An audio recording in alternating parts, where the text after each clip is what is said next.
नमस्कार। आज ये भिडियो डिस्कस करिया आमे सूर्य चंद्र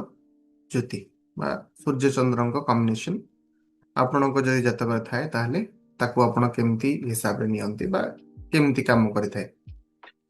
फर्स्ट जिंस होला कि आपनको सूर्य चंद्र गोटे हाउस रे जदि रहिबे ताले ताकू आमे कोहा जाय कि गोटे अमावास्या जोग। ओके,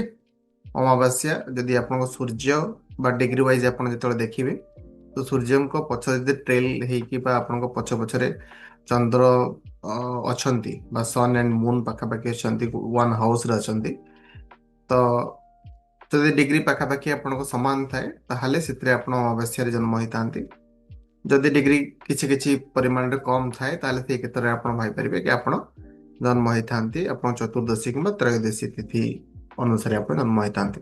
तो एथरे कोन हेइताए ना आपण जतेबेले पाखापाखि सन एंड मून रे हाउस थांती तो एथरे याको कहा जाए आत्म मानस जगह सूर्य रिप्रेजेंट करथांती आपणको बा सूर्य देव रिप्रेजेंट करथांती आपणको कुंडली रे विशेष करके आपणको आत्मार कारक कहा जाए सूर्य। ओके, आपणकर रेस्पेक्ट नेम फेम एंड ए सब जिंस आपणको देथांती कि सूर्य देव जेति कि आपणको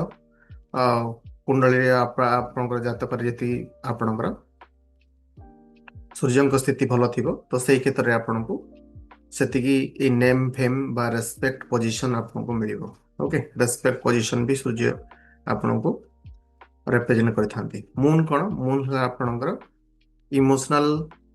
बा आपण मानसिक बा जहाँ भी चिंता कर इमोशनल बा आपन इमोशन कारक कहले मून मून रिप्रेजेंट करथांती आपणकर मदर मून रिप्रेजेंट करथांती आपण जोटा कि आपणकर मानसिक जो अस्तित्व अच्छी मानसिक अस्तित्व को ता सहित मेंटल स्टेबिलिटी को ए सब को आपणकर रिप्रेजेंट करिथांती। ओके, तो एई भली पर्सन आपण केमती हेई थांती विशेष करके सब बळे constantly thinking about respect position name and fame प्रति सब बळे चेष्टा करथांती से माने केमती पाइबे अचीव करिवे से विषय चिंता करथांती। फोकस वे रे काम करने पे इंटरेस्टेड थांती किंतु किछिटा जेमती प्रॉब्लम होई थाए कोन ना कांस्टेंटली माइंड रे बहुत सारा चिंता आसे बहुत सारा इमेजिनेशन आसे बहुत सारा आपणकर एमती इमेजिनेशन आसे कि ताकू केमती करा जिवो बा सेई पछरे कांस्टेंटली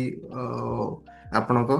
ता पछरे गोडेबा बा से विषय भाबिबा एमती मध्य किछि किछि क्षेत्र रे देखा जाय थाए। ताकू जदि आपण पॉजिटिव वे रे इम्प्लीमेंट करेंगे लाइफ रे आपण बहुत जिनस जो चिंता बा इमेजिन जहाँ भी आपण माइंड आसे रेस्पेक्ट प्रति नेम फेम प्रति ये सब आपण जीवन में हो पार स्ट्रॉन्ग एंड फोकस वे आपण जेहेतु इनर बा आत्म मानस जो आपण अच्छी माने आत्मा और मानस बा आपण मन एकाठी मिश्रित हबार ए क्षेत्र में आपण गोटे बहुत भल पोजिशन को जीवाई कि गोटे आपण पाखे क्षमता थाए। बहुत सेलिब्रिटी जो माने कि आपण आत्मा मानस जोग द्वारा ही हो पारिछंती एथिरे आपण को गोटे एक्स्ट्रा एज मिले कि आपण फोकस वे रे कांस्टेंटली आपण एम को चिंता करि थांती। ओके, तो ए क्षेत्र में आपण को नेम फेम रेस्पेक्ट ए सब आपण को मध्य किछि डेरी रे मिली थाए किंतु पाखा पाखी आपण को मिली थाए। हाउस रे आपण इनर स्ट्रेंथ को नेकी आपणकर जो अर्ली चाइल्डहुड रो जहाँ भी मेमोरी अच्छी से मेमोरी को लेकिन आप बहुत स्ट्रांगली फोकस होगी था से आपणकर जो अर्ली चाइल्डहुड आपण को विशेष ता सहित जड़ित होगी था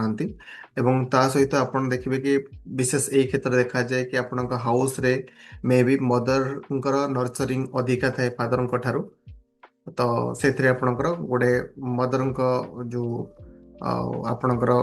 नर्चरटा सेटा आपणक पाखरे भी रिफ्लेक्शन होता है माँ कथार प्रायतः आप एग्री करी ए क्षेत्र में आप बहुत भल पोजिशन जापर किंतु एथिरे स्टे एंड फोकस रहा आपको पड़ो एवं स्टे फोकस है जहाँ भी आपणकर मानसिक जो चिंता अच्छी ताकू केमती भल भाव में आप माने परिप्रयोग करेंगे से सब आप ध्यान देवा पड़ो ये जो को किसी कैंसर बा वैदिक हिसाब रे किसी एस्ट्रोलॉजी को बहुत खराब कहते किंतु यह खराब जोग नुह यह एक भल जोग जो थे कि आपणकर जो इमेजिनेशन बा आपणकर जो चिंता अच्छी बा जो कन्स्टांटली थिंकिंग अच्छी नेम फेम रेस्पेक्ट पोजिशन कि ता पछरे निहाती भाव में स्ट्रॉन्ग एंड फोकस वे जदि काम करेंगे ताहले ये सब आपको मिल पार। ओके, तो ଆଗକୁ ମଧ୍ୟ ଅନେକ ଯୋଗ ବିଷୟରେ ଆମେ କଥାବାର୍ତ୍ତା ହେବା ଆଉ ଚିନ୍ତା କରିବା। ତ ନେକ୍ସଟ ଭିଡ଼ିଓରେ ଆମେ ଡିସ୍କସ୍ କରିବା ଆଉ ଗୋଟେ ଯୋଗ ଉପରେ। ଧନ୍ୟବାଦ।